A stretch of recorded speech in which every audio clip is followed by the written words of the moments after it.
વર્ણિવેશરમણીય દર્શનમ મંદહાસ્ય રુચિરાનનાંબુજમ પૂજિતમ સુરનરોત્તમે મુદા ધર્મનંદનમહં વિચિંતયે ત્વં સુકાંતભૃતમ કાંતમ ત્વં કાંતમ સર્વદોગતમ ત્વં ગતે દ્વેગદેવત્વમ ત્વં વંદે ભક્તિકાસુતમ. સર્વ અવતારી સર્વ કારણના કારણ આપણા સૌના મોક્ષદાતા ઈષ્ટદેવ ભગવાન શ્રી સ્વામિનારાયણ.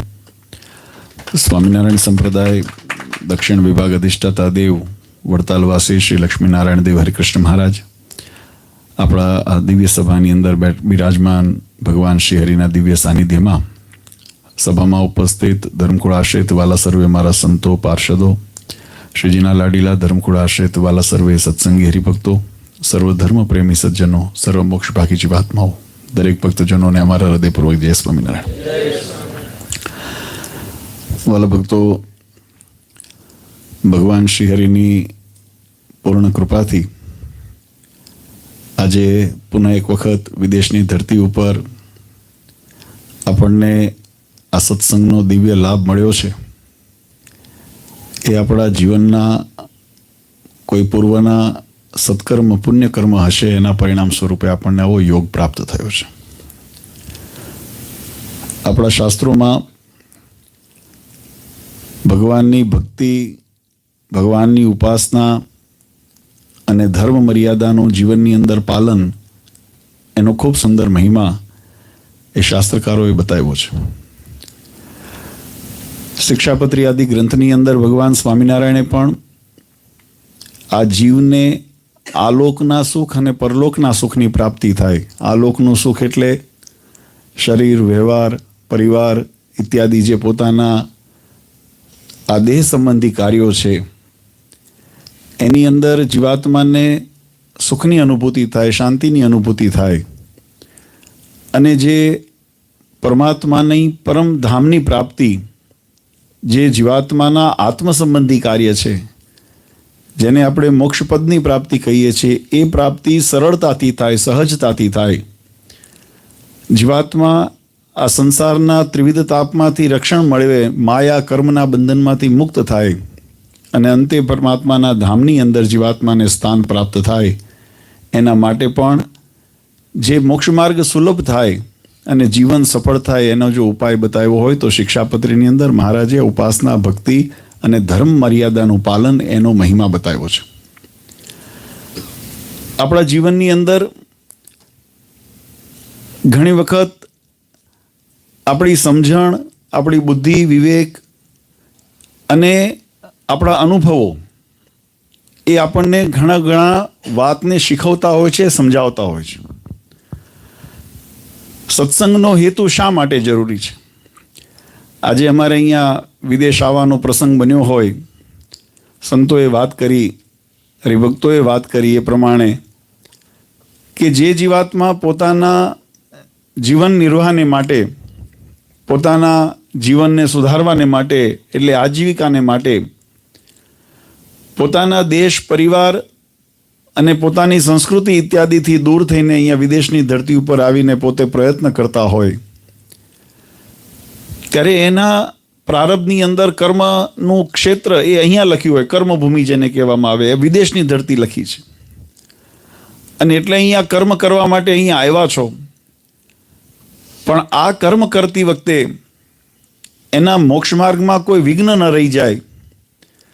અને અહીંયા પણ એ જીવાત્માને જે આપણી સંસ્કૃતિ છે, આપણી વૈદિક પરંપરા છે, ઉપાસના ભક્તિની પદ્ધતિ છે, આપણા સદ્ધર્મો છે, એનું સિંચન થતું રહે, એના માટે કંઈક ને કંઈક પ્રવૃત્તિ, યોગદાન થાય અને જીવાત્માને એનું મૂળ સાથેનું જોડાણ યથાવત રહે, એના માટે અમારું સત્સંગ વિચરણ અહીંયા થતું હોય છે. આ વિદેશની ધરતી ઉપર પણ જે મંદિરો ઇત્યાદિ નિર્માણ થતા હોય, કથા વાર્તા પ્રસંગ થતી હોય, આજની આ દિવ્ય સભાનું આયોજન થયું હોય, તો એની પાછળનો ઉદ્દેશ એ જ છે કે આપણે જે છોડીને આવ્યા છીએ એને ભૂલી ન જઈએ. છોડીને આવ્યા છીએ એટલે શરીરથી, દેશથી, આપણી સંસ્કૃતિથી, આપણા પરિવારથી આપણે અહીંયા દૂર આવ્યા છીએ. પણ આપણે માત્ર શરીરથી દૂર આવ્યા છીએ. આપણા વિચારોની અંદર, આપણા વ્યવહારની અંદર, આપણા આચરણની અંદર આપણે એને જો વણી રાખીએ તો આપણે શરીરથી ભલે દૂર હોઈએ પણ મનથી આપણે એનાથી દૂર નથી ને સંસ્કૃતિ આપણને અંદરથી પોષણ આપે છે. ખૂબ સુંદર સંતોએ ભગવાનના મહિમાની વાતો આપણને સમજાવી કે મહારાજ આ ધરા ઉપર એ જીવાત્માને પોતાના સ્વરૂપનું સુખ આપવાને માટે, પોતાના ધામની પ્રાપ્તિ જીવાત્માને સરળતાથી થાય એટલા માટે સદ્ધર્મનો માર્ગ પ્રશસ્ત કરવાને માટે, જેમ ગીતાજીની અંદર ભગવાન કૃષ્ણએ અર્જુનજીને કીધું યદા યદા હિ ધર્મસ્ય ગ્લાનિર્ભવતિ ભારત અભ્યુત્થાનમ ધર્મસ્ય તદાત્માનમ સૃજામ્યહમ. મહારાજને જે અતિ પ્રિય એવી જે પુણ્યભૂમિ એવી ભારત વર્ષ, એ ભારત વર્ષના ભાવિક ભક્તોને એના મોક્ષ માર્ગને નિર્વિઘ્ન રહે અને એનું જે કારણ છે એ સદ્ધર્મ છે. અને એ સદ્ધર્મની જ્યારે ગ્લાનિ થાય અથવા તો સદ્ધર્મ જ્યારે ઝાંખો પડે ત્યારે ભગવાન એમ કહે છે કે ધર્મના રક્ષણને માટે, ધર્મના સંસ્થાપનને માટે અને પરિત્રાણાય સાધુનામ વિનાશાય ચ દુષ્કૃતામ, હું અમારા ભક્તોના રક્ષણને માટે સંભવામી યુગે યુગે, દરેક યુગની અંદર અમે અવતરિત થતા હોઈએ છીએ. પૂર્વે પરમાત્માના મચ્છ કચ્છ વરાહ નરસિંહ ઇત્યાદિ અવતારો થયા, રામકૃષ્ણાદિ અવતારો થયા અને આ ઘોર કળીકાળની અંદર જ્યારે જીવાત્માને આ મોક્ષ માર્ગ સુલભ કરવાને માટે ભગવાનની જ્યારે મનની અંદર સંકલ્પ થયો, આપણા સત્સંગ જીવન આદિ ગ્રંથોની અંદર એ પ્રસંગોને વિસ્તારથી વર્ણ્યા છે. અને મહારાજે સ્વમુખે એમ કીધું છે કે આ જે દુર્વાસા મુનિનો શાપ ઇત્યાદિ જે પ્રસંગ બન્યો એ મહારાજ કે અમારી ઈચ્છાએ કરીને બન્યો છે. ત્યારે મનની અંદર આપણને એમ શંકા થાય કે ભાઈ ભગવાનને એવી વળી ઈચ્છા કરવાની શી જરૂર હતી કે અમારા ભક્તો દુખિયા થાય? પણ મહારાજે બહુ સુંદર એનો ઉત્તર કર્યો. મહારાજ કે અમે આ સંકલ્પ એટલા માટે કર્યો છે કારણ કે બદ્રિકાશ્રમની અંદર ભગવાનની સામે જે મુક્તો બેઠા હતા એ તો ભગવાનના મનની અંદર પોતાની વૃત્તિ એક ચિત્ત કરીને બેઠા હતા. અને જેને ભગવાનની અંદર એકાકાર થઈ ગયા હોય, એના જીવનની અંદર માયા પ્રવેશી ન શકે, માયાના ગુણ ન પ્રવેશી શકે, તો એના જીવનની અંદર દુઃખનો પ્રવેશ જ ન થાય. પણ છતાંય ભગવાને ઈચ્છા કરી, નિમિત્ત બનાવ્યું. અને નિમિત્ત એટલા માટે મહારાજ કે અમે બનાવ્યું છે કારણ કે અમારે આ કળિયુગની અંદર પૂર્વે જે વૈદિક પરંપરા, જો આપણો ધર્મ છે ને આ બધાએ સમજવાની જરૂર છે. આપણી જે પરંપરા છે એ વૈદિક પરંપરા કહેવામાં આવે છે. આપણો ધર્મ છે એ સનાતન વૈદિક ધર્મ છે. સનાતન એટલા માટે કહેવામાં આવે છે કે અનાદિ છે, એનો આદિનો કોઈ પ્રારંભનો કોઈ તિથિ તારીખ નથી, અનાદિ છે, જેને આદિ જ ન કહેવાય એટલે પહેલેથી છે.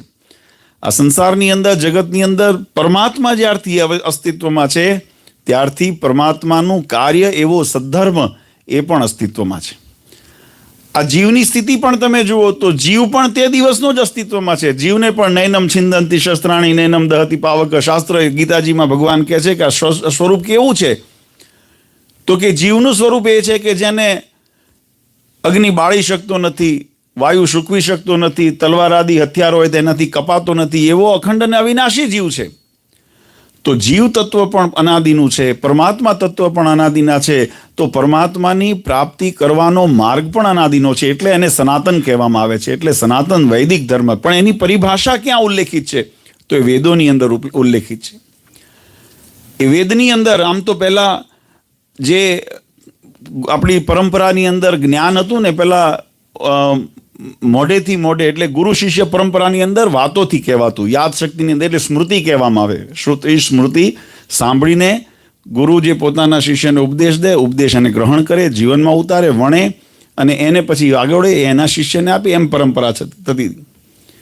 જેમ જેમ યુગ પરિવર્તન થયું એટલે ભગવાન વેદવ્યાસજીને એમ થયું કે હવે આ કળિયુગની અંદર જેમ જેમ યુગ વધશે એમ અમારા આ મનુષ્ય જે શરીર ધારણ કરેલા આ પૃથ્વીની અંદર, માયાની અંદર જે આવૃત એવા જે જીવો છે એની શક્તિઓ ઘટશે. અને ઘટશે એટલા માટે આ બધા તત્વ જ જ્ઞાન છે, આ ચિંતનનું જ્ઞાન છે, યાદ નહીં રહે એટલે એમને વેદની રચના કરી. પછી એને 4 વિભાગની અંદર વિભાજિત કર્યા. કથા બહુ એની અંદર વિસ્તારથી આપણા શાસ્ત્રોમાં લખેલી છે. પણ એનો સાર જો જોઈએ તો એનો સાર એટલો જ છે કે આ જીવાત્માને કોઈ પણ પ્રકારના વિઘ્નને હોય એ વિઘ્ન દૂર થાય અને જીવાત્મા પરમાત્માની પ્રાપ્તિ સુધીના કાર્યની અંદર પોતાના સિદ્ધિ સુધી પહોંચી શકે, એનો મુખ્ય ઉદ્દેશ રહેલો છે. અને એટલા માટે ભગવાન સ્વામિનારાયણે કળિયુગની અંદર આ જીવાત્માના મોક્ષ માર્ગને નિર્વિઘ્ન કરવાને માટે આ ધરા ઉપર મનુષ્યત્વનું ધારણ કરીને પોતે પ્રગટ થયા. એટલું જ નહીં, પોતાની સાથે 500 પરમહંસો મહારાજ પોતાની સાથે અક્ષરધામથી મુક્તો લાવ્યા. કારણ કે મહારાજે સંકલ્પ કરીને આવ્યા હતા કે મારે જાજુ રહેવું નથી પણ જાજુ કરવું છે. આ બહુ સમજવાની વાત છે. ભગવાન કૃષ્ણચંદ્રની આયુષ્ય 125 વર્ષ મહારાજ આ ધરા ઉપર રહ્યા, પણ મહારાજે સંકલ્પ કર્યો કળિયુગ છે, બહુ મારે જાજુ રહેવાની જરૂર નથી. પણ આપણે ત્યાં કહેવત છે, તેજીને ટકોર ખાપી છે. તમે ગુજરાતી બધા સમજો છો, મોટા ભાગના બધા દેશથી જ અહીંયા આવ્યા છો, મોટા એટલે ભણી ગણી બાળપણ ત્યાં વિતાવ્યું છે, એટલે બધાનો અનુભવ છે. આપણે ત્યાં કહેવત છે, તેજીને ટકોર, અને જે તેજી ન હોય એને ડફણા, એવું કહેવાય છે. ઘણાને ઈશારામાં સમજે અને ઘણા ડફણા મારો તોય ન સમજે, બરાબર ને? તો મહારાજને ખબર હતી કે અમારે તો આ બધા જીવાત્મા છે ને, આ 184 અંદર ભટકતા જેને મોક્ષની ઈચ્છા કામના જેની અંતરમાંથી ઉદય થઈ છે, અમારે તો એનું કલ્યાણ બગડે નહીં. એટલા માટે મહારાજ કે મુમુક્ષુના માટે પરિત્રાણાય સાધુનામ. મહારાજે બહુ સુંદર વાત કરી છે. બધાનું રક્ષણ કરવા નથી આવ્યા, પણ કોનું રક્ષણ કરવા આવ્યા છે? મહારાજ કે અમારો ભક્ત છે ને એના રક્ષણને માટે અમે આવ્યા છે. શ્રીમદ ભાગવતજીની અંદર આ વાત લખી. ભગવાન નરનારાયણ રૂપે બદ્રિકાશ્રમની અંદર તપ કરે છે. મહારાજને પૂછવામાં આવ્યું વચનામૃતની અંદર, મહારાજ આપણે તો તપ કરીએ, વ્રત કરીએ, જપ કરીએ, દાન કરીએ, પુણ્ય કરીએ ઇત્યાદિ જે કર્મ કરીએ, એની પાછળ આપણો ક્યાંક ને ક્યાંક સ્વાર્થ રહેલો છે, ક્યાંક સંકલ્પો રહેલા છે, ક્યાંક મનની કઈ કામનાઓ રહેલી છે. અને આપણે જે કર્મ કરીએ છીએ પોતાના દેહ સંબંધી અથવા તો પોતાના સ્વાર્થ સંબંધી કાર્ય કરતા હોઈએ, પછી વ્રત કરીએ તોય ભલે અંતે આજીજીત ભગવાન પાસે એ જ કરીએ. કોઈ અનુષ્ઠાન કર્યું હોય પછી મહારાજને કે મહારાજ અમારો ધંધો હારો ચાલે, એ સ્વાર્થ આવી ગયો ને. અને ચાલો દુનિયા સંબંધી સ્વાર્થ ન હોય તો છેવટે એમ કહીએ કે ભગવાન અમને ધામની પ્રાપ્તિ કરાવજો, અહીંયા સ્વાર્થ આવ્યો કે મારું કલ્યાણ કરજો, એટલો સ્વાર્થ તો ખરો ને. તો મહારાજ કે આપણે તો જે જગતના જીવ જે કર્મ કરે છે એ કર્મ તો ક્યાંક ને ક્યાંક પોતાના માટે કરે છે, પણ ભગવાન જે તપ કરે છે એને કોના માટે કરવાની જરૂર છે? આવો વચનામૃતની અંદર પ્રશ્ન પૂછવામાં આવ્યો છે. ત્યારે મહારાજે ત્યાં પણ ઉત્તર એ કર્યો. મહારાજ કે નરનારાયણ રૂપે પરમાત્મા જે બદ્રિકાશ્રમની અંદર તપ કરે છે ને, એ તો પોતાના ભક્તને અર્થે કરે છે, અભક્તને અર્થે કરતા નથી.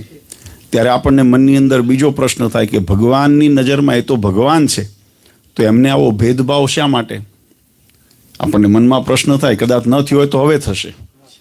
હા, આપણને મનમાં એમ થાય મહારાજ કીધું અમે ભક્તના રક્ષણને માટે આવીએ છીએ, અમે તપ કરીએ છીએ તો પોતાના ભક્તને માટે કરીએ છીએ, તો મહારાજને આવો ભેદભાવ કેવો? ભગવાનને માટે તો માવતર હોય તો માવતર માટે તો બધા બાળકો સરખા હોય, માવતર માટે તો બધા બાળક સરખા હોય, પણ એવું નથી. તમે જોજો, જે બાળક તમારા કયામાં હોય, તમે વ્યવહાર યાદ કરજો, કોઈના સાંભળ્યા હશે અથવા તો જીવનમાં અનુભવ કર્યા હશે. તમારા કયાની અંદર જે બાળક હોય, તમારી પરંપરા ને તમારી જે રીત છે, તમારી કુળનું જે ગૌરવ છે, એને અનુસરીને જે જીવ અથવા તો બાળક વર્તતો હોય, અને એક બાળક એવો છે કે જે રવાડે ચડી ગયો હોય, જુગાર રમતો થઈ ગયો હોય, વ્યસન કરતો થઈ ગયો હોય, વ્યભિચાર કરતો થઈ ગયો હોય, કોકને ટોપીઓ પહેરાવતો થઈ ગયો હોય, આ બધું ચાલે ને. ત્યારે માવતર ન છૂટકે શું કહે છે? પેપરની અંદર એડવર્ટાઇઝ તમે સાંભળી હશે, જોઈ હશે, વાંચી હશે કે ભાઈ ફલાણા ભાઈ સાથે અમારે કોઈ નાતો નથી, અને કોઈ વ્યવહાર કરે તો પોતાની જવાબદારી ઉપર કરજો, અમે એની જવાબદારી લેતા નથી. પેદા કોણે કર્યો? મા બાપે કર્યો. પણ છતાંય જ્યારે મા બાપના કયાની બહાર જ્યારે એ વ્યક્તિ જ્યારે બાળક એ વર્તતો હોય તો માવતર પણ એની જવાબદારી લેતા નથી. જવાબદારી લેતા નથી એટલે એનો અર્થ નથી એનો તિરસ્કાર કરે છે. એને સુધારવાનો પ્રયત્ન કરે, એને સુધારવાની તક આપે, અને જો સુધરી જાય તો અપનાવી પણ લે છે, પણ જો ન સુધરે તો એની ખોટી જવાબદારી, એના ખોટામાં પોષણ નથી આપતા. એટલે મહારાજે કીધું અમારા માટે આ સમગ્ર સૃષ્ટિના તમામ જીવો અમારા બાળક જેવા છે, પણ અમારી જવાબદારી અમે કોણે લઈએ છીએ? તો કે જે અમારા શરણે આવ્યો છે, જે અમારું ભજન કરે છે, જે અમારી આજ્ઞામાં રહે છે, અને જેને અમારામાં વિશ્વાસ છે, એના માટે અમે, એના રક્ષણને માટે અમે આ કાર્ય કરીએ છીએ, એના પોષણને માટે અમે કાર્ય કરીએ છીએ, અભક્તને અર્થે કરતા નથી. આ સમજણ આપણને જીવનની અંદર આપણને એવી પ્રાપ્તિ કરાવે છે વાલા ભક્તો, કે જે પ્રાપ્તિ આપણા સંતોએ ગાયું ને, જે સુખને ભવ બ્રહ્માદિ રહી છે, તેરે સાંભળ્યોજી મુજને રે પ્રી છે. મહારાજ કે આપણને જે ભવ બ્રહ્માદિક દેવતાઓને પણ દુર્લભ છે એવા સુખની અનુભૂતિ જીવાત્માને થાય, એવા સુખની પ્રાપ્તિ જીવાત્માને થાય, અને સંસારમાં પણ થાય, અને અંતે સંસારનો ત્યાગ કરીને જ્યારે જીવાત્મા ગતિ કરે ત્યારે પરમપદની પ્રાપ્તિ થઈ ભગવાનના ધામની અંદર અખંડ સુખે સુખ્યો થઈ જાય. એના માટે મહારાજે આ સુંદર આયોજન કર્યું છે. અને અમારે પણ અહીંયા આગળ આ મહેનત કરવાની પાછળનો હેતુ એટલો જ છે. વિદેશની અંદર હમણાં અમે આવતા હતા, રસ્તામાં અમે ચર્ચા કરતા હતા સત્સંગની ગાડીની અંદર, ત્યારે અમે એક દ્રષ્ટાંત આપ્યું. મેં કીધું આ હાઈવે ઉપર 94 હતો કદાચ, બરાબર ને, મને નંબર યાદ, હા 94 ઉપર. તો 94 ઉપર અમે હતા. તો હાઈવે ઉપર તમે બધા જતા હોય એટલે ખ્યાલ છે કેટલી ગાડીઓ આમ જતી હોય, કેટલી ગાડીઓ આમ જતી હોય ને, અને હજારોની સંખ્યામાં ગાડીઓ હોય હતી. મેં કીધું આપણે કોઈ દિવસ આની ચિંતા કરી કે આમ કેમ જાય છે, કે આમ કેમ જાય છે, ને ક્યાં જાય છે? કરો છો ચિંતા? આપણે ચિંતા શું કરવાની રે? આપણી એક્ઝિટ ચૂકાઈ નથી જતી ને, આપણે ક્યાં ધ્યાન હોવું જોઈએ? આ જગતની અંદર આપણું કામ એ છે, કોણ શું કરે છે ને કોણ કઈ દિશામાં જાય છે ને કોણ કેવી પ્રવૃત્તિ કરે છે, એના લક્ષ્ય જુદા હોય, એના હેતુ જુદા હોય, એના કાર્ય જુદા હોય, એની પદ્ધતિ જુદી હોય, એના શોખ જુદા હોય, એની સમજણ જુદી હોય, એમાં બધાની પ્રકૃતિ જુદી જુદી છે. પણ આપણી હેતુ શું છે, આપણું લક્ષ્ય શું છે, આપણી પ્રાપ્તિ શું છે, આપણી દિશા કઈ છે, આપણે એનું અનુસંધાન ચૂકી ન જવાય, આપણે એ ધ્યાન રાખવાનું છે. અને જો એ ચૂકાઈ ગયા તો આપણે તો ઠીક છે, ભાગ્ય હોય તો વળી નાનો ફેરો પડે, નહીં તો ઘણી વખત 10-10, 15-15, 20-20 માઇલનો ફેરો પડતો હોય છે. થાય ને અનુભવ તમને બધાને? તો આપણને જીવનની અંદર આ જે સત્સંગ શીખવે છે ને, એ શીખવે છે કે જીવાત્માને આ વાત એટલા માટે વાલા ભક્તો કરવી પડે. એક તો કળિયુગનું વાતાવરણ છે, બીજું હમણાં જેમ મદનભાઈએ વાત કરી કે આપણને શાસ્ત્રોનું વાંચનનું જ્ઞાન ઓછું છે. વાંચન જાતે વાંચીને જે સમજવું અથવા શીખવું એનો અભ્યાસ ઓછો છે. વાતો સાંભળવાની અંદર પહેલાં હતું એવું કે શુદ્ધ જ્ઞાન પીરસવામાં આવતું, અને શુદ્ધ જ્ઞાન પીરસવામાં આવતું તો સત્સંગીને પણ શુદ્ધ જ્ઞાનની પ્રાપ્તિ થતી. હવે એમાં પણ પરિવર્તન આવ્યું છે, ઘણું બધું ભેળસેળ થવા માંડ્યું છે. અને એની અંદર પણ વોટ્સઅપ, હમણાં મને અમારે વડતાલની અંદર યુવાનો આવ્યા હતા એટલે ચર્ચા કરતા હતા, તો મેં કીધું અત્યારે તો બધા જ્ઞાની જ છે આમાં. મને ઘણી વખત કોઈ પૂછે કે બાપુજી આમાં વાત કરો, તમે વોટ્સઅપ તમે ખોલો અથવા સોશિયલ મીડિયા ખોલો, હું કોઈ કંપની કે કોઈ એપની વાત નથી કરતો, સોશિયલ મીડિયાની જનરલાઇઝ વાત કરું છું. તમે કોઈ પણ સોશિયલ મીડિયા ખોલો ને, તમને રોજ નવા બાબા જોવા મળે છે. અને બાબા એટલે એવું ન હોય કે ભગવાધારી હોય કે દાઢીધારી હોય કે જટાધારી હોય તો જ.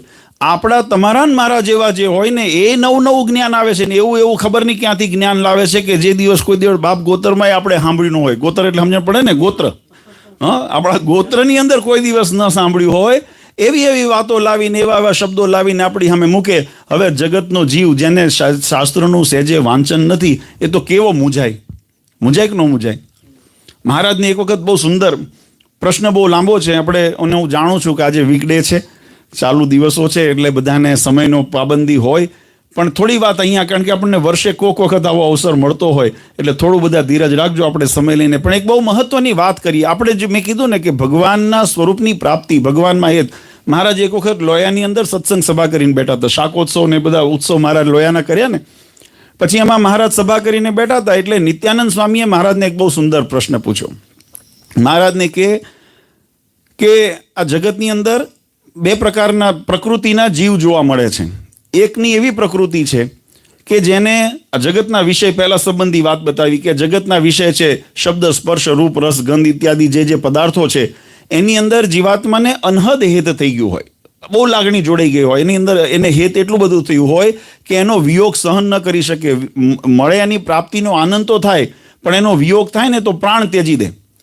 એટલું બધું ગમતું હોય કે જેમ આ દહાખાચાની વાત કરીને, એની ઘોડી મરી ગઈ તો એને, એ ઘોડી મરી ગઈ તો એની પાછળ એટલું બધું હેત હતું કે પ્રાણ ત્યાગવા તૈયાર થઈ ગયા.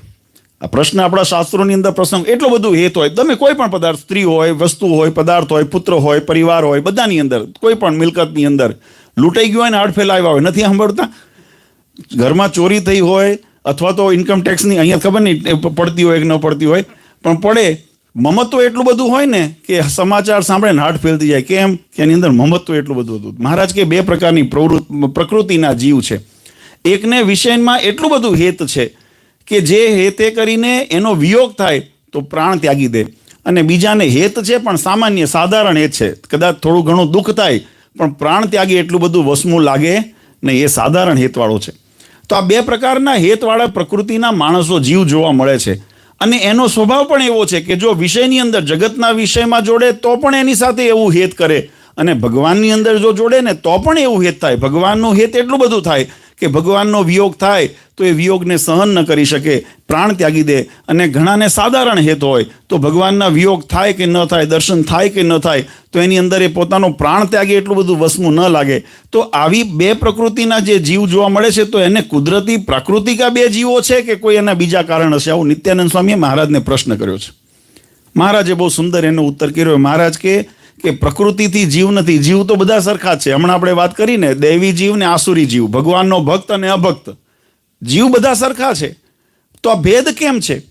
તો મહારાજ કીધું એ ભેદ એના કર્મે કરીને છે. કેવી રીતે? તો કે જીવાત્મા જેવા પ્રકારે કર્મે કરીને જ્યારે ભગવાનના સ્વરૂપની અંદર હેત કરે, જ્યારે કોઈ જીવાત્મા કાર્ય કરે ને ત્યારે 3 પ્રકારના વેગ નિર્માણ થાય છે. અને 3 પ્રકારના વેગ નિર્માણ થાય એમાં જ્યારે મંદ વેગ હોય, અને મંદ વેગની અંદર જ્યારે વિષયની અંદર પ્રવેશે, વિષયની અંદર જોડાય, તો મંદ વેગ હોય તો એનું હેત પણ જોડાણ પણ મંદ જ થયું હોય. હું તમને સાદી ભાષામાં કહું, તમે જે પ્રેશરથી, જે ફોર્સ કહેવાય ને, એક્સટર્નલ ફોર્સ, ફિઝિક્સ આપણે ભણ્યા હશું, ન્યૂટનના લો તરીકે આપણે એની અંદર આપણને સમજાવવામાં આવ્યું હતું. જો કે આપણા શાસ્ત્રોની અંદર તો આ સિદ્ધાંતો વર્ષો જૂના લખેલા છે, પણ આધુનિક પદ્ધતિમાં જે ભણવામાં આપણને આવ્યું, તો એની અંદર એક્સટર્નલ ફોર્સની એક વ્યાખ્યા આપવામાં આવે છે કે કોઈ પણ ઓબ્જેક્ટ હોય એને મૂવ કરવું હોય તો એક્સટર્નલ ફોર્સ એપ્લાય કરવો પડે, otherwise that object can not be moved, પોતાની સાથે સક્ષમ નથી. તો જેવું પ્રેશર ને જેવો ફોર્સ હોય ને એવી એની ગતિ પકડે. સમજાય છે ને? આપણે ભણ્યા છીએ ને બધા. તો જેવો ફોર્સ એપ્લાય કર્યો હોય અને એનું પોતાનું વેટ હોય, એનું પોતાનું માસ જેને હોય, એનું પોતાનું વેટ, એનું આ બધી ફિઝિક્સની વ્યાખ્યાઓ બતાવી છે, એનું વજન અને તમારો ફોર્સ, અને એની અંદર એ વેગ, એના પ્રમાણેની સ્પીડ નક્કી થાય. બરાબર? તો જેવા વ્યક્તિ, એમ મહારાજે વચનામૃતની અંદર 200 વર્ષ પહેલા મહારાજે આ વાત સમજાવી. મહારાજ કે જીવાત્મા જ્યારે કર્મ કરે અને કર્મ જેવા વ્યક્તિ કરે, જ્યારે મંદ વ્યક્તિ કર્મ કરે તો એની ચિત્તની વૃત્તિ મંદ વ્યક્તિ પ્રવેશે, એટલે ખાલી એને જેને ભગવાનના એની નિષ્ઠ કર્મની અંદર વેગ નિર્માણ થાય. પછી જ્યારે એ જ કર્મ મધ્યમ વ્યક્તિ કરે ને તીવ્ર વ્યક્તિ કરે, આ 3 પ્રકારે જીવાત્મા વેગ કરે ને જેવા વ્યક્તિ કર્મ કર્યું છે એવા વ્યક્તિ વિષયની અંદર એને ઓતપ્રોતતા થઈ, એ વિષય એની અંદર એટલું હેત થાય. એટલે નિત્યાનંદ સ્વામીએ પુનઃ પાછો પ્રશ્ન પૂછ્યો કે આ 3 પ્રકારના જે વેગ નિર્માણ થાય એ કર્મે કરીને થાય, ગુણે કરીને થાય કે બીજું કોઈ કારણ છે? રજ, સત ને તમ 3 પ્રકારના જે ગુણ બતાવ્યા. રજોગુણી હોય એટલે વૈભવની અંદર, જેમ કીધું અતિશય વૈભવ હોય તો જ હેત થાય, આ રજોગુણી એનો ગુણ આવ્યો. તમોગુણી હોય, બહુ આકરો સ્વભાવ હોય, ખબરદાર થઈને આમ કરતા હોય ને એવું હોય તો એના કારણે વેગ નિર્માણ થાય છે. કે સત્વગુણે હોય, બહુ શાંત હોય, ચિત્ત હોય, વિચારીને કરે, અને 3 પ્રકારના ગુણના પ્રભાવે કરીને આ વેગ નિર્માણ થાય છે કે બીજું કોઈ કારણ છે? ત્યારે મહારાજે બહુ સુંદર વાત કરી. મહારાજ કે એનું કારણ, વેગનું કારણ ગુણ નથી. ગુણની અંદર અસર જરૂર થાય છે, પણ એનું કારણ તો જીવાત્મા કેવા કાર્યને કેવા પ્રકારે કરે છે એની અંદર છે. તો એની અંદર મહારાજે વ્યાખ્યા વચનામૃતની અંદર બતાવી.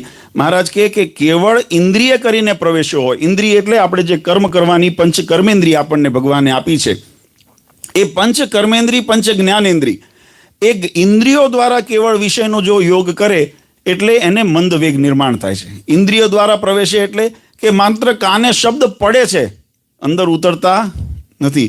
હવે માત્ર શબ્દ અથડાણા હોય અને યાદ રહ્યા હોય, મનમાં કદાચ વાગોળતા હોઈએ, પણ અંદર એનો અસર થઈ નથી.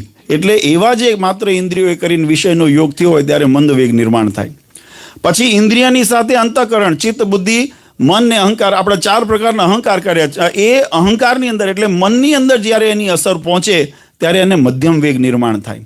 અને એની સાથે જ્યારે જીવ ભળે ત્યારે એને તીવ્ર વેગે એને એ વિષયની અંદર પ્રવેશે. અને જેવા વિષયની અંદર એ પ્રવેશ્યો હોય એવા વિષયની અંદર, જેવા વેગે પ્રવેશ્યો હોય એવા વેગે એને વિષયની અંદર હેત થાય. એટલે નિત્યાનંદ સ્વામીએ વળી પાછો પ્રશ્ન કર્યો. તો મહારાજ એવો પ્રશ્ન એવો થયો કે જગતના વિષયમાં જેટલું હેત થાય છે એવું ભગવાનમાં હેત કેમ નથી થતું? ક્યાં પ્રશ્ન આવીને ઉભો રહ્યો? પહેલા મહારાજે વ્યાખ્યા બતાવી હેત કેમ થાય છે, અને આપણે પણ સમજવાની જરૂર છે. ઘણી વખત આપણે ચર્ચામાં આ બધું મંથન નથી કરતા એટલે આપણને ખ્યાલ નથી. હેતનું કારણ સમજવું પડે, હેતનું કેમ હેત થયું છે. નહીં તો તમને કહું, આજે આપણને જો આપણા સંતો પ્રત્યે, હરિભક્તો પ્રત્યે, ધર્મકુળ પ્રત્યે, મહારાજ પ્રત્યે આપણને હેત થાય, કેમ આપણને હેત થાય છે? અહીંયા કલ્યાણ મણાનું છે. ભગવાનની આજ્ઞા છે એટલે. નહીંતર તો ઘણા બધા, આપણે કોઈનું ખંડન કરવાની વાત નથી કરતા, પણ તમે હિમાલય આદિમાં તમે જાઓ તો હજારો તપસ્વી બાબા આપણને જોવા મળે છે. ઘણા વૈરાગી જોવા મળે છે, ઘર બાર મૂકીને મોટી મોટી જટાઓ લઈને અને ભભૂતિ લગાવીને મોટા રુદ્રાક્ષ પહેરીને, પછી જ્ઞાન વર્તન વાણીની અંદર કંઈ ફેર એમાં ગુણ ન હોય, પણ વેશભૂષાથી તમને એમ લાગે કે ઓહો મોટા તપસ્વી છે. એવા બધાય ફરે છે, બધાની સાથે હેત થાય છે. આપણને બધામાં મન માનાય છે, નથી મનાતું. શા માટે? કે રૂપે કરીને આપણે ગુણ નથી. મહારાજે આનો પ્રશ્ન વચનામૃતની અંદર મહારાજે કીધું 4 પ્રકારે હેત થાય. એમાં મહારાજ કે ગુણે કરીને થાય, સ્વાર્થે કરીને થાય, લોભે કરીને, રૂપે કરીને. આ બધા એની પાછળના હેત છે, ભગવાનમાં હેત કરવાના કારણ છે. પણ ટકે કયું ટકવું જોઈએ? જો રૂપે કરીને માત્ર થયું હોય તો રૂપનું તો કુરૂપ થવાનું છે, અને કુરૂપ થાય તે દિવસે મનનું હેત ઉતરી જાય. અને આપણે પણ વિચારીએ કે તમે શું જોઈને હેત કરો છો. આપણે ઘણી વખતે વિચારતા નથી. વિચારવું જોઈએ આપણે કે આપણે હેત શું સમજીને કર્યું છે. તો જે ગુણે કરીને હેત થયું હોય, ગુણ કયા? આજે સંતોમાં, હરિભક્તોમાં આપણને કેમ મમત્વ થાય? તો મમત્વ એટલા માટે થયું છે, રૂડે રૂપાળા છે એટલા માટે નથી, પણ ભગવાનની આજ્ઞામાં રહે છે, ભગવાનની આજ્ઞાનું પાલન કરે છે, ભગવાનનું ભજન કરે છે, અને અમને ભગવાન સાથે જોડે છે. આ ગુણ છે માટે હેત કરવું જોઈએ. જો આ ગુણ ન હોય, ન ભગવાનની આજ્ઞામાં વર્તન હોય, ન ભગવાનની ભક્તિ થતી હોય, ન ભગવાનની ભક્તિ કરાવતા હોય, ન ભગવાનના સિદ્ધાંતોમાં જોડતા હોય, તો પછી એનો હેતનું કારણ નથી. પૂર્વે હેત કર્યું હોય ને તો પણ એ હેત પછી લાંબુ ટકે નહીં. મહારાજ કે રૂપે કરીને થયું હોય ને તો રૂપનો જ્યારે ત્યાગ થાય ત્યારે હેતનો ત્યાગ થઈ જાય. મહારાજ કે એ જ રીતે સ્વાર્થે કરીને, લોભે કરીને, આ બધા અલગ અલગ પ્રકાર બતાવ્યા. જેને જે કારણથી થયું હોય પણ એ લાંબુ ટકે નહીં. પણ જો સદગુણને જોઈને, અને ગુણ કયા એની પણ વ્યાખ્યા સમજવી જોઈએ. ગુણ એટલે માત્ર દેખાવના ગુણ નહીં, ભગવાનની આજ્ઞાનું પાલન કરવાના ગુણ. મોક્ષ પોતાનો કરે અને આપણને અપાવવા જો સક્ષમ હોય ને એને ગુરુ કરવા અથવા તો એનો સમાગમ કરવા શાસ્ત્રનો સિદ્ધાંત છે. એટલે મહારાજને નિત્યાનંદ સ્વામીએ પૂછ્યું કે મહારાજ, જેવું જગતમાં હેત આપણને બંધાય છે એવું ભગવાનના સ્વરૂપની અંદર હેત બંધાતું નથી, એનું કારણ? ત્યારે મહારાજે બહુ સુંદર એનો ઉત્તર કર્યો. મહારાજ કે આ બધો વેગ નિર્માણ થાય, આ કર્મ થાય, જીવાત્માની બુદ્ધિ ત્યાં ઉતરે, જીવ સુધી પહોંચે, પણ કેવું હોય? તો મહારાજ કીધું દેશ, કાળ, ક્રિયા, સંગ, ધ્યાન, શાસ્ત્ર, મંત્ર અને દીક્ષા. આ 8 જો શુભ મળે, ફરી કહું છું, દેશ, કાળ, ક્રિયા, સંગ, ધ્યાન, શાસ્ત્ર, મંત્ર અને દીક્ષા, આ 8 પ્રકારની જો તત્વની શુભ પ્રાપ્તિ થઈ હોય તો એના દ્વારા જીવાત્મા જ્યારે કર્મ કરે ત્યારે જીવાત્માને તીવ્ર વેગનો યોગ થાય છે. અને એની અંદર જો અશુભ મળે, એને પોષણ તો જ મળે. પછી મહારાજે તો વ્યાખ્યા બહુ સુંદર કરી કે એક જ્યારે વૃત્તિ એની અંદર એક ઇન્દ્રિય પ્રવેશી હોય ને તો બીજી બધી ઇન્દ્રિયો એની અનુવૃત્તિમાં થઈને વર્તે છે. આજે આંખોથી તમે ભગવાનના મૂર્તિના દર્શન કરતા હો અને એની અંદર તીવ્ર વેગ જ્યારે થયો હોય ને ત્યારે શબ્દ, સ્પર્શ, રૂપ, રસગંધ, 4 જે યોગ છે એ યોગ એની અંદર ભળી જતા હોય છે. અને એની અંદર જ્યારે એ તીવ્ર વેગ જ્યારે અંદર પ્રવેશે ત્યારે હેત થાય. એટલે ચૈતન્યાનંદ સ્વામી મહારાજને પ્રશ્ન કર્યો, મહારાજ આ તો તમે કીધું કયું 8 પ્રકારના દેશ, કાળ, ક્રિયા, સંગ, શાસ્ત્ર, ધ્યાન, મંત્ર અને દીક્ષા, આ 8 જો શુભ લીધી હોય, શુભ એટલે જે પ્રમાણિત હોય એને જો પ્રાપ્ત થયું હોય અને તમે એના દ્વારા તમે સત્સંગ કરો તો તમને તત્કાળ વેગને અપાવે, પરમાત્માના સ્વરૂપની અંદર એકરૂપ થવાય. આ જગતને ભગવાનના સ્વરૂપની અંદર અનહદ હેત નથી થતું, એનું કારણ છે કે ક્યાંક ને ક્યાંક આમાં ખામી છે, ક્યાંક ને ક્યાંક આમાં દોષ છે. કરવું છે પણ આપણે શુભ અશુભનો વિવેક રાખતા નથી, અને નથી રાખતા અથવા તો એની મર્યાદા નથી સચવાણી, કાં તો યોગ નથી થયો, કોઈ પણ કારણ હોઈ શકે. પણ જ્યારે એની પ્રાપ્તિ આપણને યોગ નથી એટલે મહેનત જાજી કરીએ છીએ પણ જોઈએ એવું પરિણામ મળતું નથી. એને સુલભ કરવાને માટે ભગવાન સ્વામિનારાયણના ધરા ઉપર આ શુદ્ધ ઉપાસના ભક્તિની પરંપરા મહારાજ સ્થાપતા ગયા. મહારાજે પોતાના જીવનની અંદર એટલે કે મનુષ્ય ચરિત્ર કરતા તો અનંત જીવાત્માના કલ્યાણ કર્યા, પણ મહારાજ કહે કે અમારા ગયા પછી પણ આ કલ્યાણનો માર્ગ રૂંધાઈ ન જાય, મોક્ષ માર્ગ રૂંધાઈ ન જાય એટલે અમે વ્યવસ્થા કરી જઈએ. અને મહારાજ એટલા માટે સત્શાસ્ત્રોની રચના કરાવી, મંદિરો નિર્માણ કરાવ્યા, મંત્ર દીક્ષા માટે આચાર્ય પદની સ્થાપના કરી, અને મહારાજે શિક્ષાપત્રી આદિ શાસ્ત્રોની અંદર આજ્ઞા કરી કે આનું પાલન કરશો તો અમે આલોક અને પરલોકની અંદર તમને સુખ્યા કરશું. આજે આપણે ભાગી એમ છે. ચૈતન્ય સ્વામીનો આપણો પ્રશ્ન હતો, પછી મહારાજને પૂછ્યું, મહારાજ આ તમે બધું બહુ કડક બતાવી દીધું અને આવું ન મળે તો? મહારાજ કે ત્યાંથી ભાગી જવું. શું લખ્યું મહારાજે? દેશ, કાળ, ક્રિયા, સંગ આદિ જો શુભ ન મળ્યા હોય તો શું કરવું? એનો ત્યાગ કરવો, એમાં મમત્વ બાંધવાની જરૂર નથી. હા, અને આપણને એમ થાય તો હવે તમે તો ભારત છોડીને અહીંયા આવ્યા, અહીંથી ક્યાં જઈએ? ઘણાને સિટીઝન થયું હશે, ઘણાને ગ્રીન કાર્ડ મળ્યું હશે, ને ઘણા માંડ દેવું કરીને આવ્યા હશો. આવ્યા ને, હવે અહીંથી ક્યાં જવું? તો બીજો રસ્તો હું બતાવું. મહારાજે વચનામૃતમાં નથી લખ્યો, તો હું એવું બતાવું કે તમારું વાતાવરણ તમે દૈવી કરજો. તમે ભલે દેશ આપણને આ બધા યવન દેશ આદિ જે દેશો બતાવ્યા ને એને આમ શાસ્ત્રો રજોગુણી બતાવ્યા છે, બરાબર, માયાનગરી બતાવી છે, માયાના પ્રભાવવાળી બગાડી. ઘણી જગ્યાએ આસુરી શબ્દ પણ વાપરવામાં આવ્યા છે શાસ્ત્રોની અંદર. પણ આપણને એનો માનો યોગ થયો. આપણને એમ કહેવાય ભારતની પુણ્યભૂમિ છે, હવે અહીંયાથી આટલા હજારો કિલોમીટર અમે દૂર આવ્યા, હવે અહીંથી ભાગીને ક્યાં જઈએ? અહીંયા બધું અમારું પાથરેલું છે, એનું શું કરીએ? મારું એટલું જ તમને ભલામણ છે કે તમે ભલે કદાચ આ દેશમાં આવ્યા છો, પણ આ દેશના રંગની અંદર આપણી વૃત્તિ ચૂથાઈ ન જાય, આપણી જે વૃત્તિ છે એની અંદર ઓગળી ન જાય, એનું ધ્યાન રાખીને સાવધાન થઈને ભગવાનનો દ્રઢ આશરો રાખશો ને, તો અહીંયા પણ તમને એ જ પરિણામની પ્રાપ્તિ થાય. કારણ કે એ પરમાત્માના સાનિધ્ય કરીને છે, ભગવાનના કૃપાએ કરીને છે.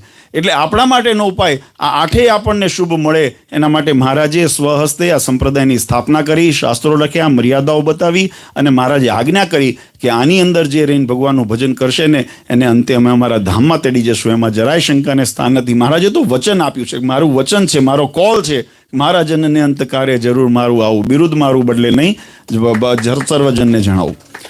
આવી સુંદર મહારાજે જ્યારે આપણને વ્યવસ્થા કરી આપી હોય ત્યારે આપણા સૌનું કર્તવ્ય બને છે કે આપણે પણ એ દાખલો એળે ન જાય. મહારાજ અને સંતોએ જે મહેનત કરી છે આ સત્સંગની સ્થાપના માટે, આપણા વડવાઓએ એવી મહેનત કરી છે. એવું નથી કે સંતો મહારાજે જ માત્ર એમને તો આપણને આપ્યું, પણ આપણા વડવાઓએ એવું સહન કરીને એને સાચ્યું છે. તમે કદાચ આપણા શાસ્ત્રોની અંદર કથાઓ જુઓ ને, પ્રસંગની અંદર મહારાજના વખતે સંતો જ્યારે ગામડે જતા ત્યારે અમને ઢોર મારવામાં આવતા, અપમાનિત કરવામાં આવતા, અને હરિભક્તોને નાતબાર મૂકવામાં આવતા, દીકરા દીકરીના વ્યવહાર બંધ થઈ જતા. આપણે કહેવાય કે જેને કહેવાય સીધું પાણી આપવાનું બંધ કરી દે. આટલા કષ્ટ સહન કરીને પણ આપણા વડવાઓએ એ સીડસાટે ભગવાનનો પક્ષ રાખ્યો છે અને ભગવાનની ઉપાસના ભક્તિને જાળવી છે. ત્યારે એનું પરિણામ છે કે આજે 8મી પેઢીએ, 9મી પેઢીએ, 10મી પેઢીએ આપણને સત્સંગનો વારસો મળ્યો છે. આજે એ સિદ્ધાંતને આપણે જીવંત રાખવા માટે આપણે કટિબદ્ધ રહેવું, અને વિદેશની અંદર તમને એનું પોષણ મળ્યા કરે એટલા માટે વર્ષો વર્ષ અમે પણ પ્રયત્ન કરીએ છીએ. પરમ પૂજ્ય આચાર્ય મહારાજની આજ્ઞાથી કે આ સત્સંગને પણ અહીંયા જે મુમુક્ષુ છે, હું ફરી કહું છું, આપણે કોણ કઈ દિશામાં જાય છે ને કયા ગાડીમાં ક્યાં ઉતરશે ને ક્યાં એક્ઝિટ લેશે આપણે એની ચિંતા નથી, પણ જેને મોક્ષનો ખપ છે એનો માર્ગ રૂંધાઈ ન જાય એના માટે આ વ્યવસ્થાને આ બધું સત્સંગ કરવાનું આયોજન કરતા હોઈએ છીએ. આજે ખૂબ આનંદની વાત છે, ટ્રોયને આંગણે અમારે પિનાકીનભાઈનો આમ તો દર વર્ષે ઋષિભાઈ અને વિનોદાદા અને બધા હરિભક્તોનો દર વર્ષે એનો આગ્રહ હોય જ કે બાપુજી અહીંયા આવતા હો તો મને પણ થોડો સત્સંગનો લાભ મળે. આજે બહુ આનંદ થયો તમારી વચ્ચે. આ વર્ષ આપણા માટે હમણાં સંતોએ પણ કથા વાર્તાની અંદર વાત કરી કે આપણા માટે આ વર્ષ બહુ આનંદનું વર્ષ છે. લક્ષ્મીનારાયણ દેવ હરિકૃષ્ણ મહારાજની સ્થાપનાનો 200 વર્ષ એટલે દ્વિશતાબ્દી મહોત્સવ વર્ષ ચાલે છે. પરમ પૂજ્ય આચાર્ય મહારાજનો અમૃત મહોત્સવ એટલે 75 વર્ષનું મહોત્સવ વર્ષ ચાલે છે.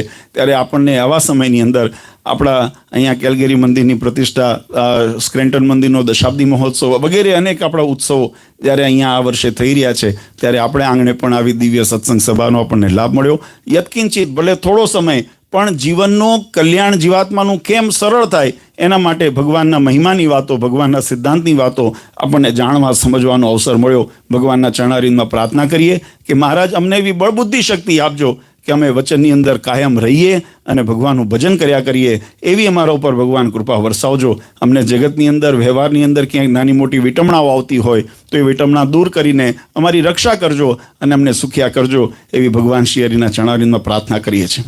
વધારે સમય નથી લેવો. ખૂબ આનંદ થયો બધા ભક્તોને મળીને, અને મહારાજને પ્રાર્થના કે મારા ડેટ્રોઇટ વિસ્તારના તમામ ભક્તોને ભગવાન ખૂબ સુખ્યા રાખે. એવી પરમ પૂજ્ય સનાતન ધર્મ ધુરંધર આચાર્ય શ્રી અજેન્દ્ર પ્રસાદજી મહારાજ, અશોક ગાદીવાળા માતુશ્રી અને અમારા સમસ્ત ધર્મકૃળ પરિવાર વતી અંતરના આશીર્વાદ આપી મારી વાણીને વિરામ સહેજાન સ્વયં.